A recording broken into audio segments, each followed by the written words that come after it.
Bueno, muy buenas tardes a todas las personas presentes. El día de hoy pues voy a exponer la geopolítica en integración económica, sobre todo con países latinoamericanos, no específicamente en América Latina, pero sí en países involucrados en ello. Eh, por ser una integración económica, yo creo que es ineludible evitar, pues tratar de evitar estos apartes económicos.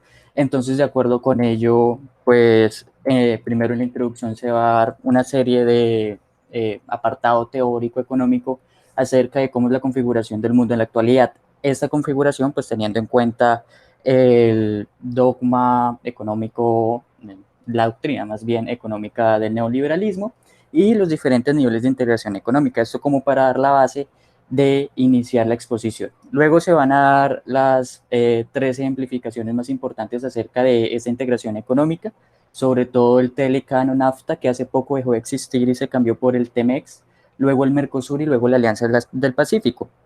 Se va a hablar sobre todo en el Telecan, NAFTA, Mercosur y la Alianza del Pacífico de los intereses geopolíticos y geoeconómicos. Eh, Puede ser de una manera muy somera, no a tanto a profundidad, sobre todo en la Alianza del Pacífico, pero se va a tratar de abarcar a cabalidad todos los intereses, si es que se puede decir, geopolíticos y geoestratégicos de los diferentes países que conforman esos bloques económicos de integración en América Latina y que están pues, relacionados, por ejemplo, en el Telecan, que están relacionados con los países de América Latina. Antes de iniciar, me perdonan por no compartir la cámara, mi internet y mi computadora en sí no son tan potentes, entonces a veces se traba, entonces prefiero para evitar después percances no compartirla. Y pues cualquier cosa si se me traba o sí, si tengo percances, pues me dicen y yo retomo. Igual me perdonan si hay ruido, tengo unos perritos, entonces a veces se les da por ladrar. Entonces, de acuerdo con esto, vamos a iniciar. Entonces, ¿cuál es la relación entre las tendencias de integración política y económica entre países, la globalización y las nuevas doctrinas económicas imperantes, como el neoliberalismo? Para dar respuesta, si queremos decir de manera asertiva la pregunta, se debe tener en cuenta que como tal existe una tríada fundamental en el sistema internacional dominante que trata sobre el desarrollo económico mundial. Esta tríada es el neoliberalismo, la integración y la globalización. La primera, que sería la globalización, impulsa la dependencia económica recíproca internacional por medio de la transfronterización y cuando hablo de transfronterización, me hago referencia a que va más allá de las fronteras de los estados soberanos. Y esa transfronterización va relacionada con el intercambio de productos, de intercambio libre de productos, servicios, capitales y personas. Hay un ejemplo muy sencillo con la globalización y es el canal del Suez. Cuando la economía colapsa, sobre todo en estos apartados de globalización, o hay un obstáculo que inhibe la posibilidad de aunar el intercambio comercial, la afectación de, si se quiere hablar de un país, se expande en el ámbito internacional. Y ahí es cuando entra el canal del Suez, impactando las demás economías, como pasó, por ejemplo, con el Reino Unido y Francia, cuando Nasser, el expresidente de Egipto, por allá en el 56, decidió nacionalizar el canal del Suez, o las repercusiones más contemporáneas, como lo que pasó con el buque Ever Given. En conclusión, de acuerdo con la globalización, el problema particular de una nación puede volverse un problema común que debe resolverse para el beneficio mancomunado de acuerdo con estas reglas integracionistas, si se quiere decir de alguna manera. El neoliberalismo como tal, yo creo que es conocido por todos los presentes aquí, y pues es la doctrina económica que impulsa la apertura comercial, la propiedad privada, la oferta y la demanda y la liberalización económica. Se apoya en dos pivotes, economía y mercado. Ambos pueden lograrse por medio de la privatización, liberalización y desregulación. Y ya por último está la integración, que dado que el sistema internacional contemporáneo se basa en las premisas del neoliberalismo, la globalización ocupa un papel estratégico como tal al agilizar el ejercicio comercial y económico respaldado por el neoliberalismo. Esto es lo que conlleva la integración económica.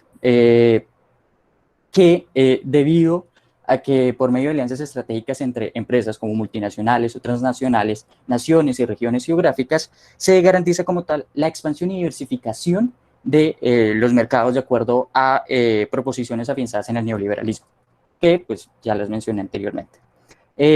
Antes de iniciar, pues las preguntas yo creo que es mejor dejarlas al final, porque siempre está algo larguito el tema, entonces para no quemar tiempo.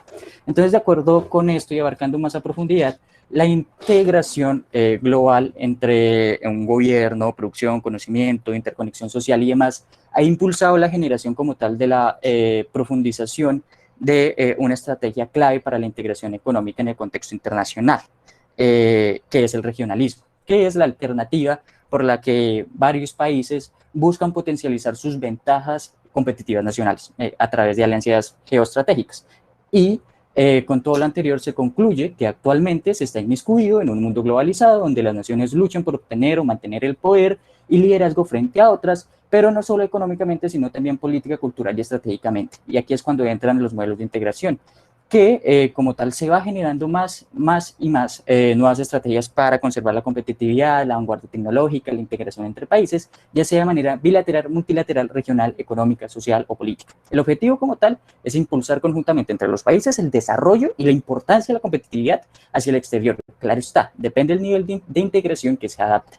Y de acuerdo con esto, ¿qué son los niveles de integración económica y qué correlación existe con el tema histórico en cuestión? Bueno, los niveles de integración económica tienen su base en el grado de la soberanía que los países están dispuestos a hacer a la cooperación común. Y aquí voy a hacer una diferenciación que puede parecer algo obvia, pero yo creo que puede ser esencial, y es que cuando hablamos de este carácter de soberanía, pues hablamos de la soberanía estatal, más no de la soberanía popular o soberanía, o con otro nombre, que es soberanía nacional.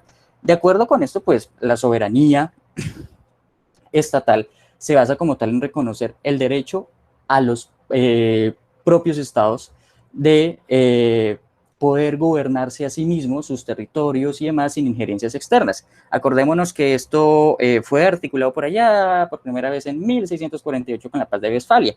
Y este es el nivel de soberanía que se cede ante una integración económica, pues en su máxima expresión se puede aceptar o no hacer valer unilateralmente sus jurisdicciones o delegar el ejercicio de una autoridad supranacional.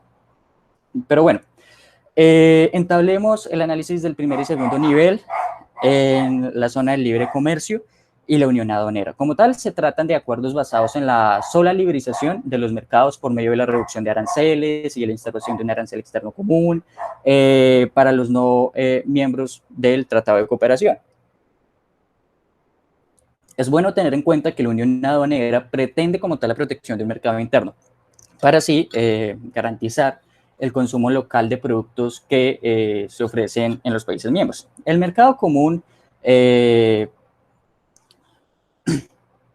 perdón, en el mercado común los acuerdos logrados son mucho menores a escala global que los pactados en términos de los dos primeros niveles. Los países han de estar como tal dispuestos a la pérdida de soberanía debido a que se requiere como tal una armonización de las distintas políticas entre sí de los países, sobre todo en materia social, que permita el libre tránsito de personas o la transferencia de capitales empresariales y otros servicios. El ejemplo más clásico puede ser la Unión Europea. En el mercado común, como tal, se vela por la integración de factores, y cuando hablo de factores me refiero a bienes, servicios, personas, capitales, entre muchos otros. Bueno, los últimos niveles, los últimos niveles, que son la unión económica y la integración total, son procesos bastante profundos de integración que requieren amplios consensos para generar los acuerdos. Cabe resaltar que la intención central del último y quinto nivel de integración es la construcción y establecimiento de un organismo supranacional que como tal regule jurídicamente y logre la representación de un solo ente político en el escenario global. Algo que no vemos, por ejemplo, en la Unión Europea, que pues muchos creen que la integración total se ejemplifica mayoritariamente con la Unión Europea, pero en realidad es un mercado común. ¿Y por qué digo esto? Hay reuniones internacionales, por ejemplo, en el G7, que sí está, digamos, la Unión Europea, pero van representantes desligados de la Unión Europea, como es en el caso de Alemania, Francia y demás, que van por su propia representación. Bueno, teniendo en cuenta esto, una vez analizadas las características de la economía internacional y los niveles de integración económica, nos dirigimos a analizar los ejemplos más representativos de dichas integraciones donde han estado involucrados los países latinoamericanos. El primero de ellos es el Tratado de Libre Comercio de América del Norte, TELCAN, o NAFTA por sus siglas en inglés. Para ahondar un poco en su historia, tenemos que remontarnos hasta 1988 con el Acuerdo de Libre Comercio entre Estados Unidos con Canadá, que por sus siglas era ALCCEU, donde tras un acercamiento con México para su incorporación en 1990, se iniciaron nuevas negociaciones para un acuerdo de libre comercio regional, culminando la entrada, o culminando así con la entrada mexicana y en vigor el tratado el 1 de diciembre de 1994. Como tal, el Tratado de Libre Comercio entre las tres naciones pretendía negociar acuerdos preferenciales arancelarios de carácter recíproco, como el comercio de bienes y servicios, involucrando áreas importantes como tecnología, comunicaciones, laboral, entre muchos otros. Es así que al firmarse el Telecán, se postuló un plazo de 15 años para la eliminación de barreras aduaneras entre los países y además se acordó evitar las restricciones al comercio de varios productos que debían ser retirados. Y además, pues, productos como, por ejemplo, vehículos de motor, piezas de automotores, tecnología de computadores, textiles y sobre todo la agricultura. El Tratado de Libre Comercio como tal abarcaba derechos de propiedad intelectual, como los patentes, derechos de autor, marcas comerciales y todas estas cosas. Y la eliminación, sobre todo, de restricciones a la inversión. Medidas concernientes a la protección laboral y ambiental estuvieron de añadidura con posterioridad en el acuerdo, pero pues no fueron el eje esencial. Y además, de acuerdo con todo lo que acabo de decir, ahora vayamos a los potenciales intereses de los países. Como tal, ¿qué buscaban con este tratado los países de México, Canadá y Estados Unidos? ¿Qué impulsó a firmar y negociar? ¿Por qué México, y esta yo creo que es una de las preguntas más importantes, por qué México prefirió un acuerdo con Estados Unidos antes que uno con países con una economía semejante, como el Mercado Común Centroamericano, MSC, o no sé, con alianzas latinoamericanas que estuvieran más a la par con la economía mexicana? Entonces, vayamos primero con Estados Unidos, el país más poderoso económica y políticamente hablando del acuerdo y posiblemente del mundo. Para tener en cuenta sus intereses es menester resaltar tres cosas. Primero, los países latinoamericanos estaban dejando atrás un modelo de industrialización sustitutiva de importaciones, por sus siglas ISI, y se acercaban cada mes a un regionalismo abierto, un factor importante para impulsar el enfoque del comercio exterior. Segundo, en América Latina ya existían modelos de integración político-institucional supranacional, como el CAN o el MSC, que es el Mercado Común Centroamericano, y la Comunidad Andina de Naciones, que pretendían como tal una integración económica. Estos bloques son considerados como de primera generación, pero a partir del impulso de la liberalización, sobre todo en 1989 tras el Consenso de Washington, surgen los de segunda generación. Y tercero, el modelo de TLC propuesto por el Telecán se considera como una alternativa dentro de los acuerdos de segunda generación al modelo institucional supranacional, como es el caso del Mercosur, pero este ya se tratará más adelante. Ahora bien, ¿por qué Estados Unidos impulsó este modelo? La promoción de Estados Unidos hacia el bilateralismo responde a la estrategia para mejorar sus intereses geopolíticos y geoestratégicos, y geoeconómicos también. Durante el dominio económico de Estados Unidos en el continente, por allá en la última década del siglo XIX y inicios del XX, la integración regional no era como tal un objetivo en su agenda comercial. Pero pues la elección de esta estrategia para la regulación de intercambios comerciales entre Estados Unidos y los países latinoamericanos responde a la interacción de diferentes circunstancias, tanto políticas como económicas. De acuerdo con ello, entonces el Telecán se debe a la disminución del peso de Estados Unidos en la economía internacional ante el resurgimiento, uno, de las economías europeas y dos, de las economías asiáticas, que también tiene un apartado muy importante de integración que es el ASEAN. A la vez del aumento pues, del protagonismo y las economías emergentes y la proliferación de iniciativas para el fortalecimiento de los subbloques regionales en América Latina, como pues los subbloques CAN y MSC. De acuerdo con, o bueno, de aquí surge la necesidad de una política comercial externa, pues como tal era pertinente hacer una serie de ajustes para tener una prevalencia en su área natural de influencia, o como comúnmente se le llama el patio trasero, que es América Latina. Es así que Estados Unidos, más que un instrumento de integración económica, opta por el modelo de TLC o Tratado de Libre Comercio, para facilitar las negociaciones y la regulación de aquellos temas del comercio internacional que requieren de altos niveles de compromiso o que tienen un grado de complejidad que dificulta la negociación multilateral.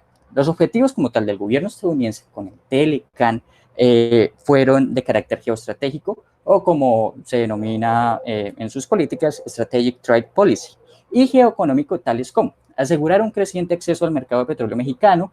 Cabe resaltar que para aquel entonces, para la economía estadounidense, México representaba una de las 5 principales fuentes de abastecimiento de petróleo, preservar la estabilidad fronteriza del país y aumentar y proteger las inversiones de sus empresas. Además, pues en el ámbito geopolítico se genera el TLC como un instrumento de presión sobre los socios involucrados para la promoción de un sinnúmero de intereses estadounidenses, destacándose 2 principalmente, aunque hay muchos más.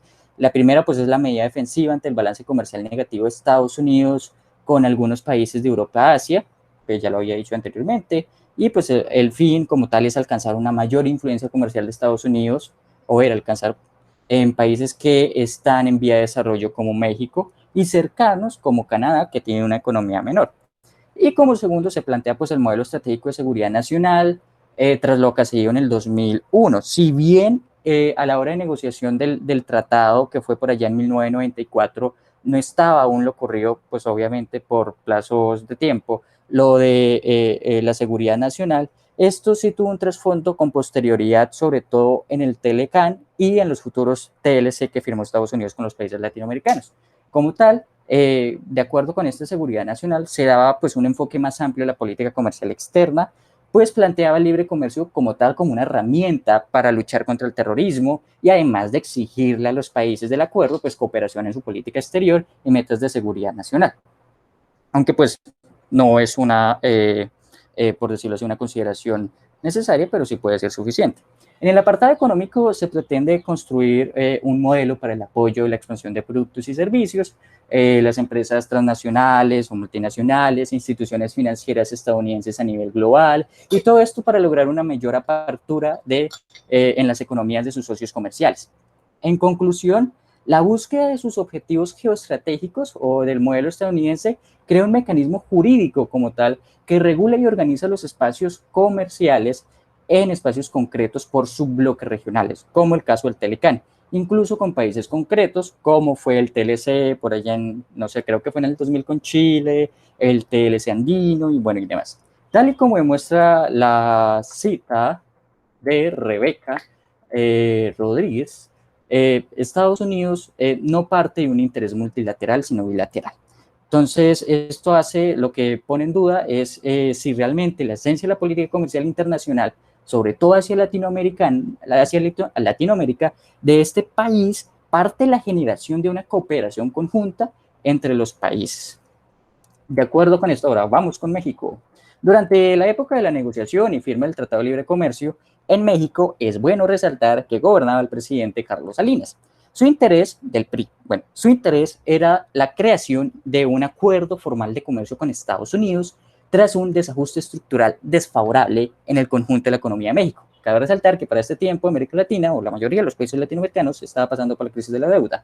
Entonces México no fue la excepción, pues estaba o había estado afectado por los altos niveles de endeudamiento y la crisis de la balanza de pagos, el déficit fiscal y el comercio exterior, y además de las consecuencias de la crisis del petróleo del 73. Acordémonos lo que anteriormente había dicho, que México pues era el quinto exportador en aquel momento de petróleo para Estados Unidos, perdón, importador. La cuestión era que tal era la envergadura que en reiteradas ocasiones el Ejecutivo mexicano tuvo que decretar la suspensión del pago de la deuda. Perdón. Es así como la prioridad como tal del manejo de la economía mexicana nacional tuvo que cambiarse, tuvo que permutarse, pues sea una prioridad a recomponer como tal la economía por medio de recomendaciones propiciadas en 1988, es decir, estamos hablando del esquema de liberalización económica, donde se abre el paso a la apertura y la privatización. Esto también afectó a la actuación del Estado en la economía, ya que se vio regulada y reducida.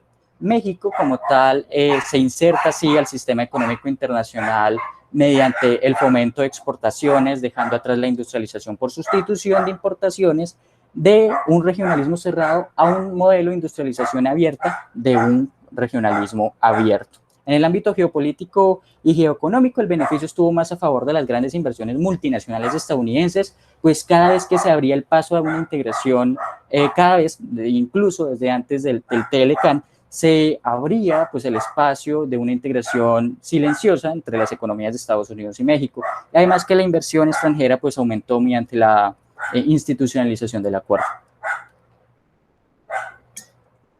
Es de resaltar que como tal, Estados Unidos al firmar con terceros países un TLC como México y los países latinoamericanos se convierte en una especie de eje conductor del sistema, con lo cual logra mayores márgenes de beneficio y acceso a las economías. No obstante, esto no quiere decir que México sea un desventurado exprofeso, pues el gobierno de Estados Unidos pretendió con la firma de este tratado, el Telecán, estimular como tal el crecimiento económico mexicano para eliminar esa presión social, sobre todo de la migración, y al mismo tiempo que el régimen político en aquel momento pues se viera más fortalecido.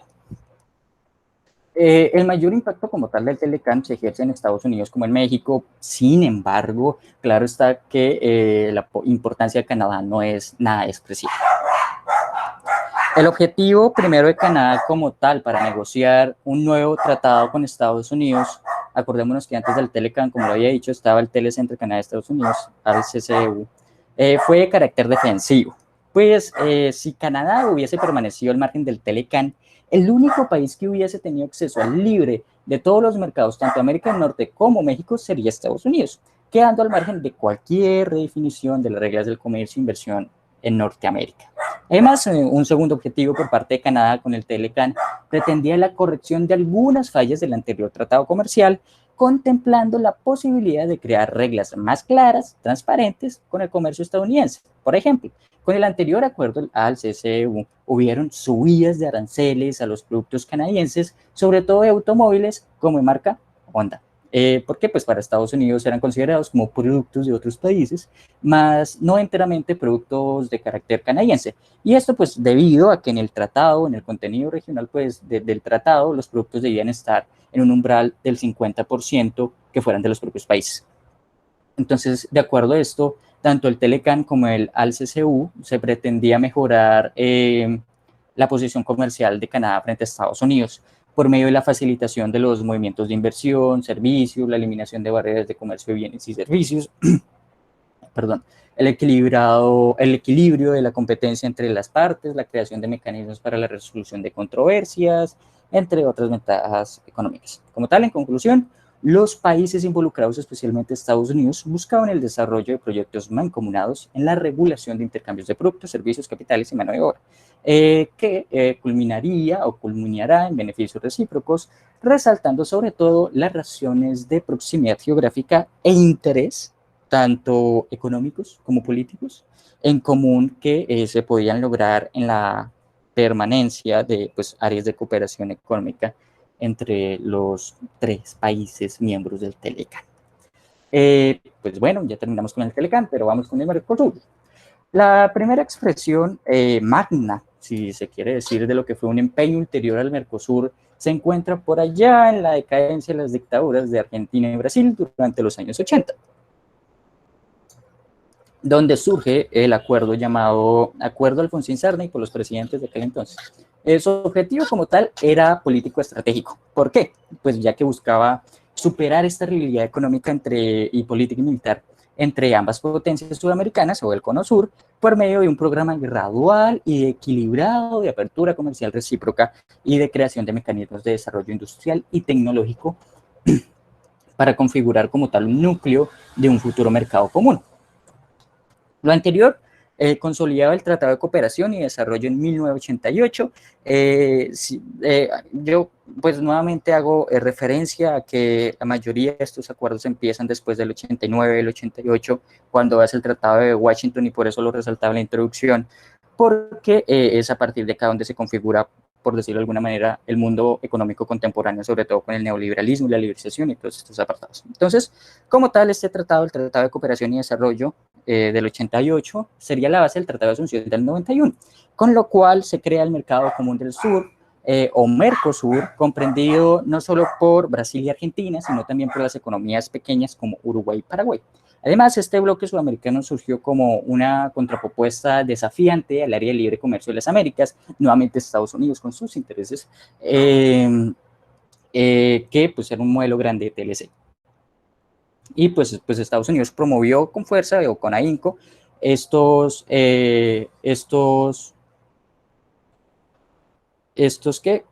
tratados, pero pues no se dio. Y pues los intereses estadounidenses como tal se debieron a tres necesidades coyunturales y pues nuevamente les voy a recalcar que era atenuar los efectos de la recesión económica estadounidense, pues esto no lo nombré, pero también detener el avance del bloqueo económico europeo del continente americano y reforzar las alianzas militares frente al deterioro de muchos regímenes latinoamericanos.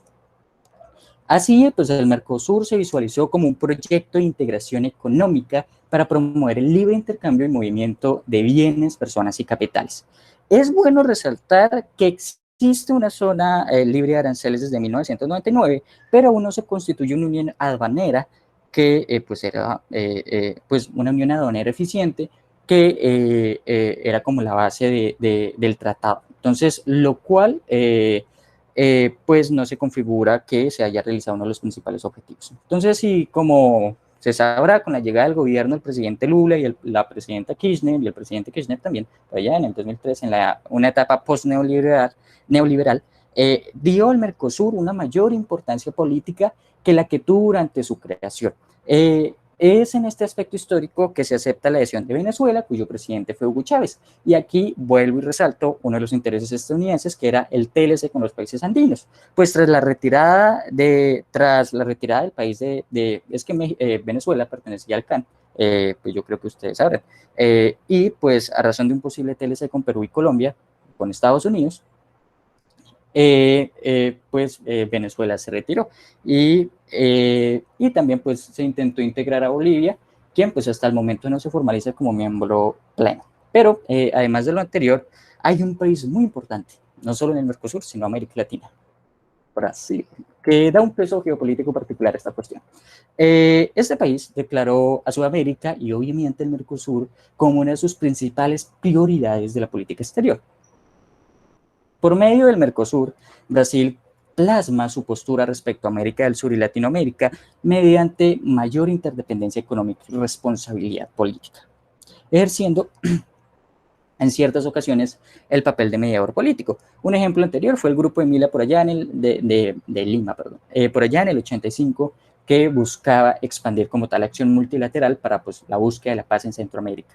Además, Brasil hace parte de los países ballena o del grupo BRICS, como un acrónimo de los países que lo integran. Los BRICS son Brasil, Rusia, India, China y Sudáfrica, los cuales se caracterizan como tal por una gran dimensión poblacional y territorial y económica también, lo que les permite tener influencia a nivel regional e internacional.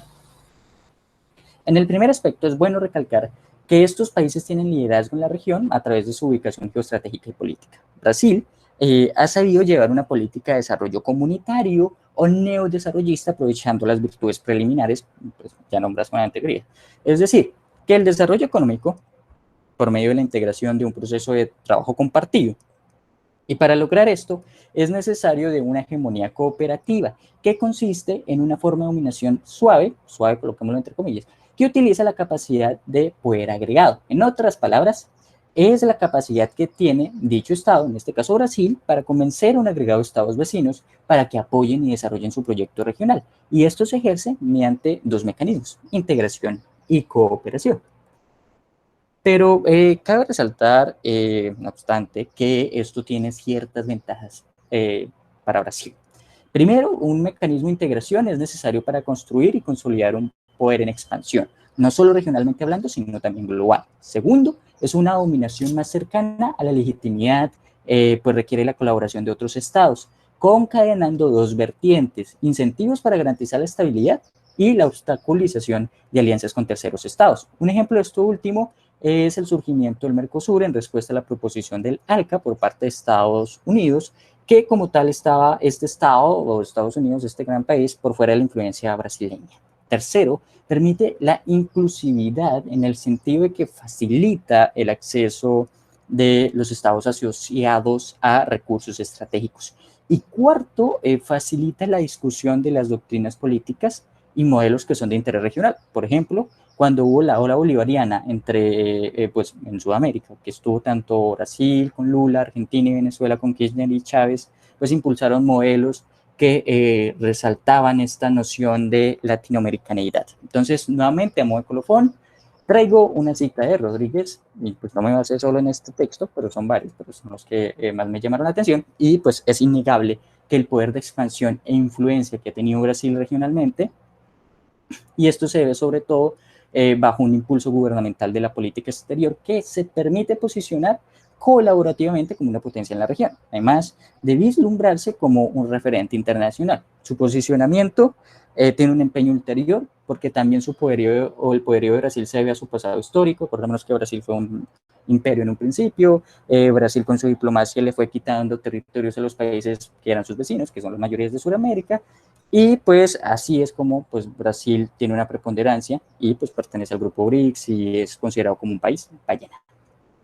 Los intereses de los demás países del Mercosur, pues no los voy a dar detenidamente como si lo hice en el Telecán por tiempo, pero creo que sí me alcanza el tiempo. Bueno, ahí miramos. No obstante, cabe recalcar que tras la firma del Mercado Común o Mercosur han existido diferentes asimetrías, sobre todo con aquellos países que se visualizan como miembros menores, es decir, Paraguay y Uruguay. Esto ha provocado o provocó su malestar durante un tiempo. Cabe resaltar que ahora, pues el Mercosur, después de 20 años, ha generado resultados con la Unión Europea. Entonces, ha sido beneficioso para estos países y demás. Pero, pues, esto ha provocado su malestar o provocó su malestar anteriormente, pues dado que los resultados económicos y sociales del Mercosur habían sido algo desfavorables para estos países. Para contextualizar un poco, el tratado se enfatizaba como tal en aspectos relacionados con el comercio, pero pues no visualizaba alguna medida de compensación que sopesaran los costos y los beneficios de aquellas economías más pequeñas que iban a sufrir una distribución adversa. Por ejemplo, para la República Oriental del Uruguay, el comercio con el Mercosur está en un nivel menor al que tenía antes de ponerse en función para el año 2006-2008. Para ello, se contempló la posibilidad de una firma unilateral de TLCs con terceros países e incluso mostrando interés con otros bloques comerciales más recientes, como la Alianza del Pacífico, lo cual estaría en plena contrariedad con la lógica y normativa del bloque. No obstante, se ha ido planteando medidas de compensación como es el Fondo de Convergencia Estructural. Y acá pues yo quiero recalcar una cosita. La integración como tal entre países tiene tres vertientes, una física, una política y una económica comercial. La económica comercial pues es la que estoy tratando, la política pues se trata como tal en la armonización de diferentes acciones entre los países, sobre todo en el rango institucional y gubernamental, pero la física es cuando estamos hablando de las infraestructuras económicas. Y las infraestructuras económicas con el fin de potencializar los servicios que estas prestan entre diferentes países y así generar una mayor convergencia y desarrollo, por decirlo de alguna manera, igualitario entre los países. Entonces, este es en el apartado de Uruguay. Pero Paraguay ha afirmado que debe darse, debe darse una mayor efectividad al primer objetivo del Tratado de Asunción. ¿Y cuál es ese objetivo? Pues la libre circulación de bienes, servicios y personas, eliminando las dificultades en las áreas fronterizas.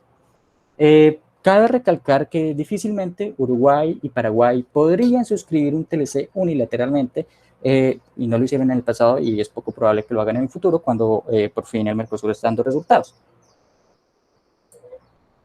Como ocurrió durante el año 2010 cuando Uruguay se negó a firmar un TLC con Estados Unidos a pesar de haberlo negociado. Pues si ello ocurría, habría de perder sus preferencias arancelarias con mercados de Argentina y Brasil. Y pues sabemos que Uruguay es considerado en ciertos aspectos como un estado tapón. Además que Brasil y Argentina son importantes socios comerciales y económicos de Paraguay, por el otro lado, pues la mayoría de ciudadanos, o bueno, hay grandes ciudadanos brasileños que poseen propiedades y residen en la zona de frontera con el Paraguay. En tanto que Argentina, pues, tiene un papel más preponderante. Ya vimos que él inició el tratado por allá en el 88 con el presidente, pues, al finales de las dictaduras y, pues, tiene un papel más preponderante. Pues, en sí, es la segunda economía más grande del bloque y el rol político del Mercosur se comparte en fundamentalidad entre Brasil y Argentina. Además, para Argentina, el Mercosur se ha constituido como una plataforma desde donde propiciar la apertura exterior y su política exterior también a nivel regional y como tal pues busca la consolidación de un mercado estratégico para la integración y cooperación regional, muy parecido al trabajo compartido respaldado por Brasil. En conclusión, el Mercosur surge como una plataforma propicia para el desarrollo de un bloque y un enfoque comunitario, compartiendo el poder con los más débiles y comprometiéndose a una estrategia político-institucional supranacional. Pero pues teniendo en cuenta la preeminencia de intereses particulares como los de Brasil en su visión política exterior y demás. Bueno, a pesar pues de las asimetrías con algunos de los países miembros, sobre todo pues con aquellas economías que aún son muy pequeñas como por ejemplo Paraguay y Uruguay, y la suspensión de Venezuela por allá en el 2016, además de aún no integrar plenamente a Bolivia, el Mercosur se ha constituido como si fuera una respuesta a las alternativas planteadas por Estados Unidos con los tratados de libre comercio de manera bilateral, dando preeminencia a la multilateralidad. Bueno, de acuerdo con esto, y pues ya dando el análisis del Mercosur, vamos con la Alianza del Pacífico. Con la firma de la Declaración de Lima por allá en el 28 de abril del 2011, se crea la Alianza del Pacífico, que está compuesta por los países de Chile, Colombia, México y Perú. Además, se constituye como un área de integración profunda en el marco del Arco del Pacífico Latinoamericano.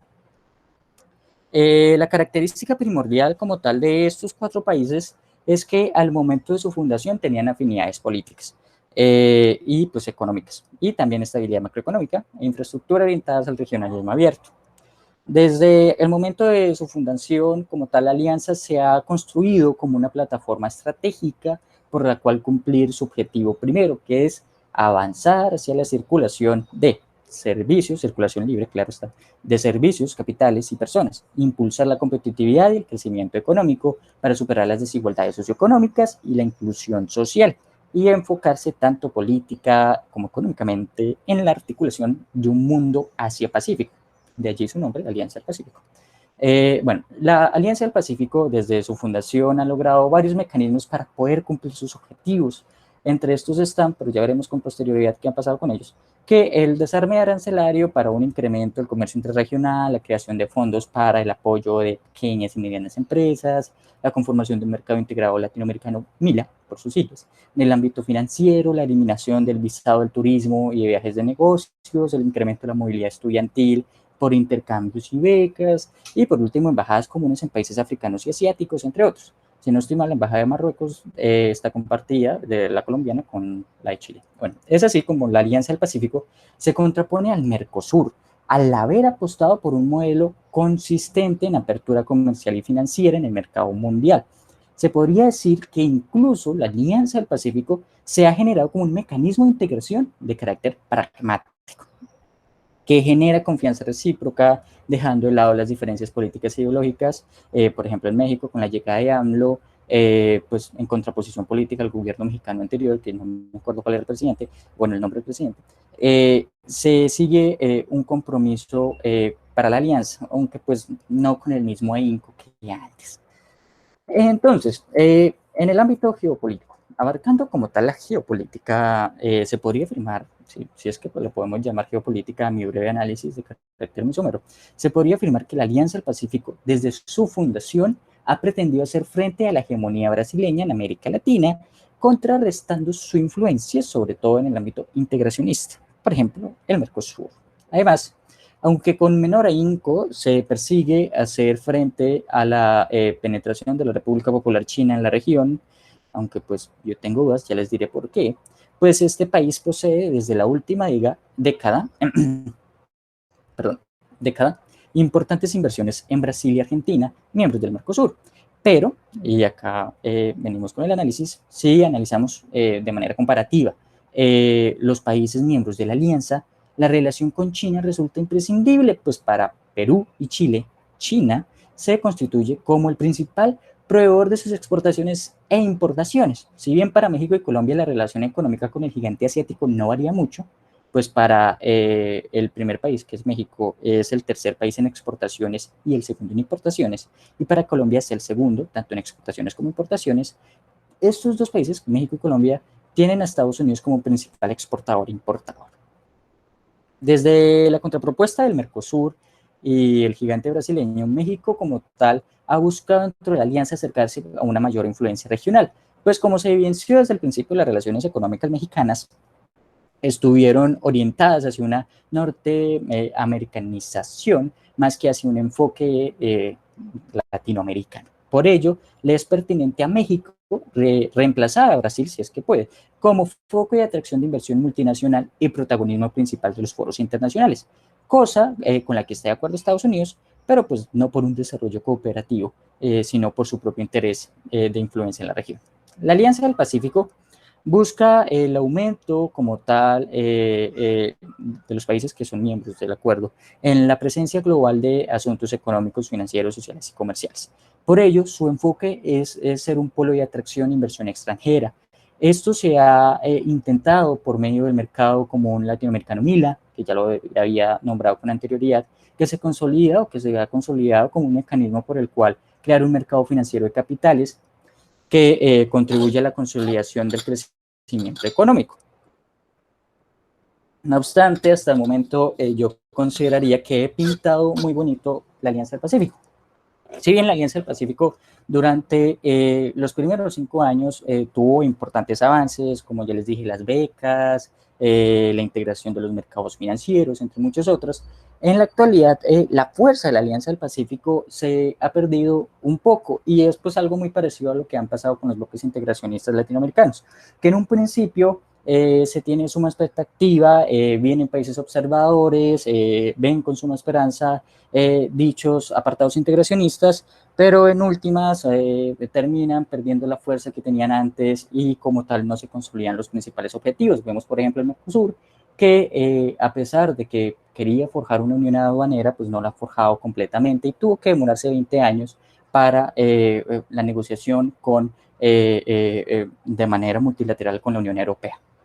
Además, en la actualidad, por ejemplo, la Alianza del Pacífico se había caracterizado por no estar, o los miembros, los países miembros, por no estar tan cercanos de los hechos políticos que se ejercían en Latinoamérica que eran controvertidos. Últimamente, pues, con la llegada sobre todo de Iván Duque a la presidencia de la República de Colombia, pues el presidente ha estado en mayoría de veces involucrado con diferentes altercados con los países venezolanos. Si bien esto ya pasó con anterioridad, por allá en el gobierno del 2002 al 2010, creo, sí, bueno, con el presidente Álvaro Uribe Vélez, hoy se configura más importante por la Alianza del Pacífico en el sentido que cuando hubo el periodo de transición en Juan Manuel Santos no hubieron tantos altercados con estos percances latinoamericanos y esto puede generar fricciones entre los diferentes bloques o entre diferentes países que pertenecen a América Latina y demás. Además, últimamente los países miembros se han caracterizado por tener diferentes manifestaciones sociales. Lo vimos en Colombia, que lo seguimos padeciendo también, pero lo vimos en Perú con la renuncia de sus presidentes y todas estas cosas. Lo vimos en Chile, que muy maravillosamente nos expusieron hace ya unas varias exposiciones, no me acuerdo quién, pero me perdona el nombre, que expuso el caso de Chile y su constituyente y demás.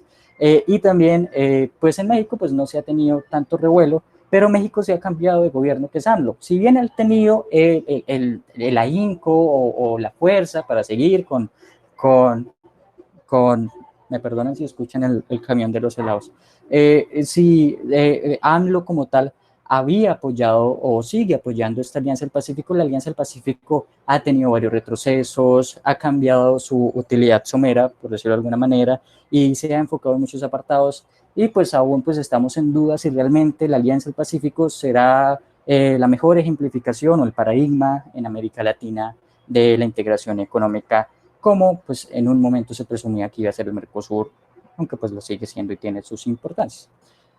Para concluir, y creo, sí, pues creo que me fue bien de tiempo. Entonces, en la presente exposición se analizaron los procesos de integración económica más relevantes, en los cuales estuvieron inmiscuidos los países latinoamericanos, dando prioridad a un enfoque geopolítico, pues aunque hubo un enfoque económico, y me perdonan si fue de una manera muy somera o si hablé muy rápido en estos apartados, igual pues en las preguntas trataré de responderlas de acuerdo a mi saber, que es muy chiquito, pero pues ahí pues cualquier pregunta estaré dispuesto a responder. Pero bueno, para concluir, se resumiría o se resumirán que de acuerdo con dos enfoques teóricos, la teoría clásica y la teoría tradicional del comercio internacional.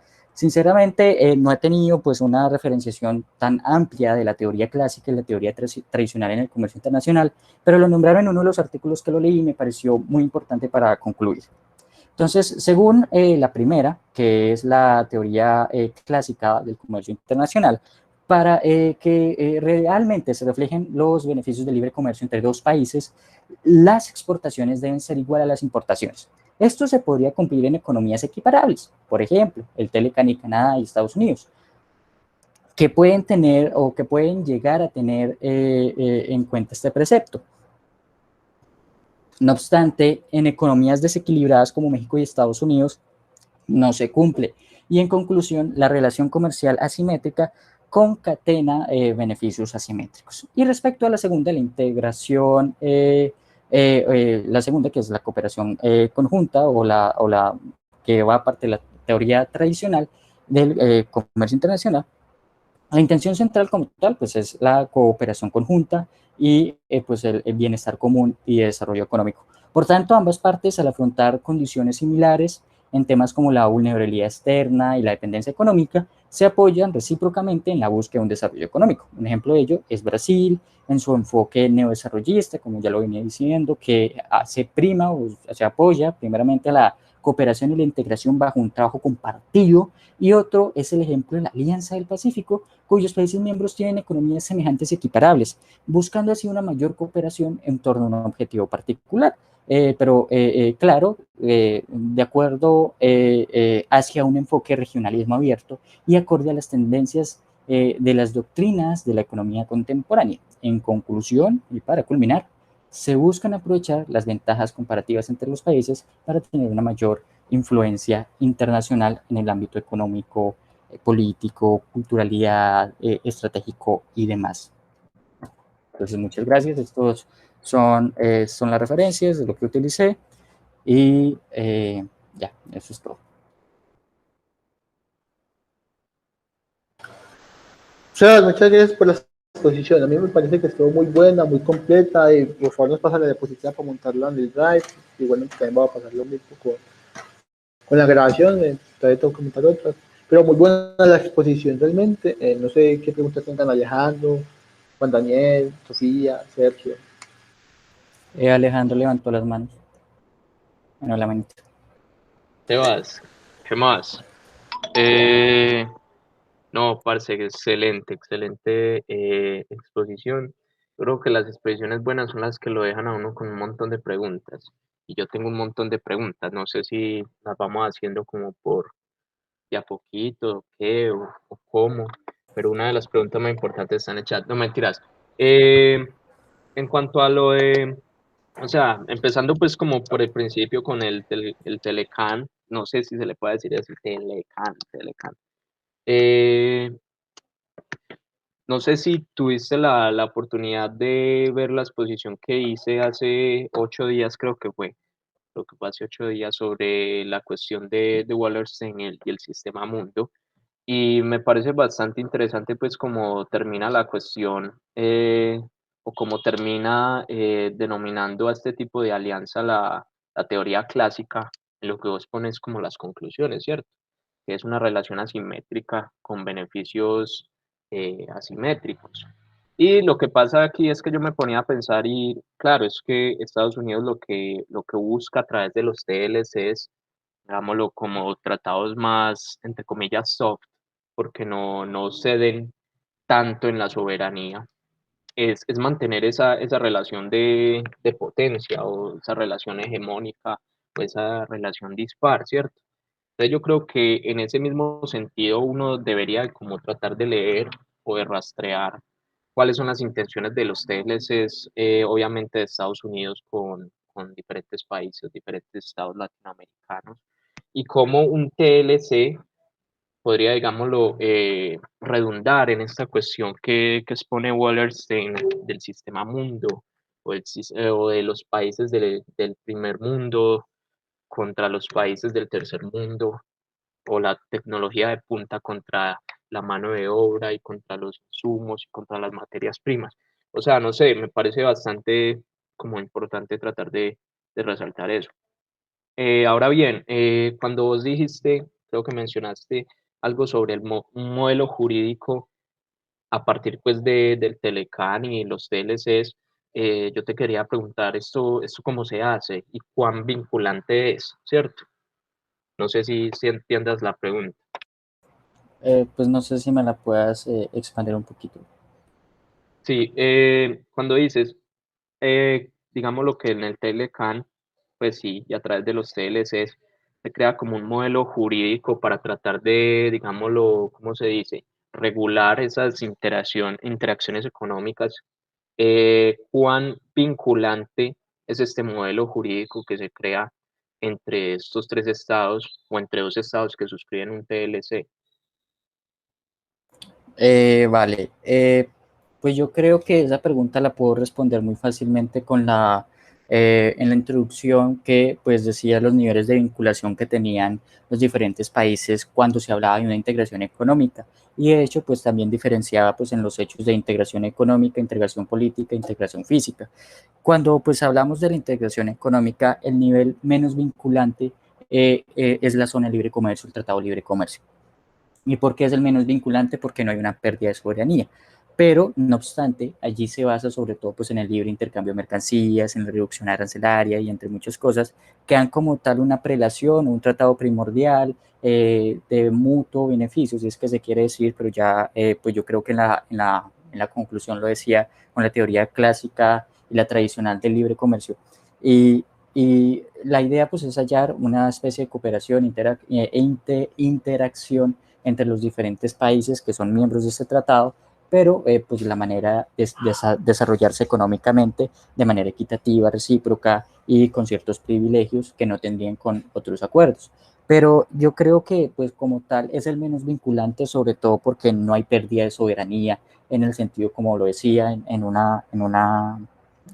principio, que tenemos soberanía nacional o popular y soberanía de carácter estatal, pues no hay una pérdida de soberanía como tal, como si lo hay en bloques más grandes como el mercado común, como la Unión Europea y demás. Y pues no sé si así respondo la pregunta o... Eh, Seba, sí, pero no sé, otra cosa que quería preguntar, que creo que se concatena con eso es si, digámoslo, un país como Estados Unidos, por ejemplo, puede sancionar de alguna u otra manera a otro país por haber incumplido algún ítem o algún apartado del Tratado de Libre Comercio que tengan. ¿Y vale, cómo se hace esto, pues? Vale, me encantó esa pregunta porque justamente hace unos cuantos años Colombia había incumplido un tratado de libre comercio con la Unión Europea y le había puesto aranceles a las papas de Bélgica. Pues resulta pues que en Colombia producimos papas, pero pues no es el mismo nivel de integración, no, perdón, de tecnificación que sí tienen los belgas. Eh, Se envían las papas a a miles de kilómetros, pero pues en sí sale más barato y pues hay como una serie de desbalance entre estos países en su desarrollo de tecnificación en las papas, por decirlo así. Y acá vienen se me olvida el nombre de esto, que son los tribunales de arbitraje. Y pues Bélgica dijo pues demandó ante un tribunal de arbitraje a Colombia porque le estaba subiendo aranceles a las papas. Y pues el tribunal de arbitraje falló a favor de Bélgica y si no estoy mal, Colombia tuvo que quitar los aranceles y pagar una indemnización hacia pues los campesinos, bueno, no creo que sean campesinos, pero sí a los agroindustriales belgas. Y en el caso específico de que en la cual usted me pregunta si qué pasaría si digamos si México incumple este Tratado de Libre Comercio, el Telecan, o bueno, ya no es el Telecan, el Temex, con, digamos, con Canadá o con Estados Unidos. Yo creería, de acuerdo con lo poco que he leído, que sería igual un tribunal de arbitraje internacional o algo por el estilo, pero en sí no creería que habría una, pues decirlo así, una sanción directamente por Estados Unidos, pero no obstante, hay una ejemplificación de esto anterior al Telecan, que fue el CCU, y lo veíamos con Canadá. que como tal Estados Unidos impedía el ingreso libre de aranceles de las marcas Honda, de los carros producidos en Canadá, porque eran considerados de una parte extranjera. Y probablemente, pues, si Canadá tratase o tratase allá en el ACCU de tratar de camuflar esto, pues sí tendría unas repercusiones de acuerdo pues, con los acuerdos, con el acuerdo de Tratado de Libre Comercio firmado con Estados Unidos. Pero pues no sé si así respondo la pregunta, me puedan complementar. No, perfecto. Sí, claro que sí. Y no sé si Sergio tenga otra pregunta, pero yo quería, no sé, hacerte otra antes de que él te pregunte. Y es con relación a la Alianza del Pacífico, cuando tú mencionas que hay, digámoslo, una contraposición, digámoslo, la penetración china o la penetración económica china. Eh, ¿Cuál crees vos que es la relación de la Alianza del Pacífico con estos países de Asia-Pacífico, cierto? O sea, ¿qué mecanismos o qué cuestiones de integración se utilizan para tratar de no solo bloquear, sino también de integrar con esta zona del mundo? Porque creo que no solo se trata de proteger, sino de también abrirse al mundo. Bien, pues en sí, pues la Alianza del Pacífico sabemos que se nombra así porque quiere integrar a los países del Arco del Pacífico de Latinoamérica y esta integración pues quiere tener un mayor apoyo o enfoque hacia los países de la ASEAN primordialmente. Pero yo decía, eh, por Bolivia, pero no, sí, yo decía que en uno de los artículos que había leído decía que como tal la Alianza del Pacífico quería tener una contraposición con China, pero me puse a ir más a fondo y por eso yo les expuse los datos de que como tal China en Perú y en Chile es el principal exportador e importador, en Colombia y en México no tanto, pues es el segundo, pero el primero pues es Estados Unidos por las relaciones que tiene con Colombia y México con Estados Unidos, pero aún así la presencia china sigue siendo muy grande. Y por tanto, pues creería que esta afirmación de que la Alianza del Pacífico quiere que China no llegue a Latinoamérica, pues no sé, consideraría que no sería muy objetiva. Además, en el sentido de que Chile, por ejemplo, con el cobre y los productos tecnológicos, chips y todas estas cosas que se hacen con cobre, pues eh, necesariamente por el desarrollo industrial de China o con las tecnologías y demás, pues eso, exactamente, tierras raras. Muchas gracias, Alejandro. Pero bueno, no sé si Chile tenga tierras raras, pero por lo regular es el principal exportador de cobre. Pero esto hace que tenga una relación muy cercana con China económicamente y tocaría que en Chile, con la Alianza del Pacífico, reemplazaran ese mercado chino, que consideraría que sería muy grande porque es un mercado muy grande, muy imposible, bueno, en fin, porque es un mercado muy grande.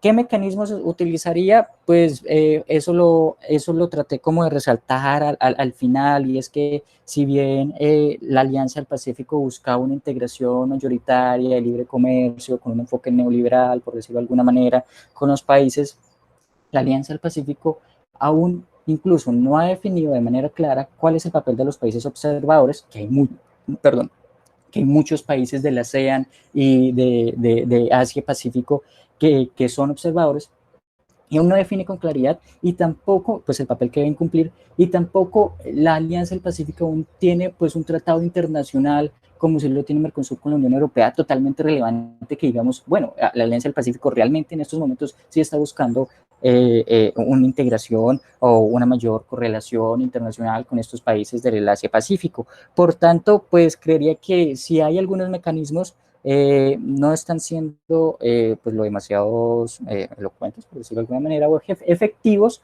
Y pues referente a China, pues creo que el poder de China es innegable. Además que, por ejemplo, si nosotros vemos el papel de China en Centroamérica, en el mercado común centroamericano, vemos que China tiene una profunda relación con El Salvador, por ejemplo, con Costa Rica, que le construyó un estadio mediante sus inversiones y mediante pues la política esta de la nueva ruta de la seda por parte de China. Y pues Costa Rica precisamente y también Panamá iban a ser uno de los principales o querían que se unieran a la Alianza del Pacífico. No sé qué pasó, pero pues no se unieron. Pero igual China también tenía una gran relación económica con estos pequeños países. Entonces, ya eso es todo.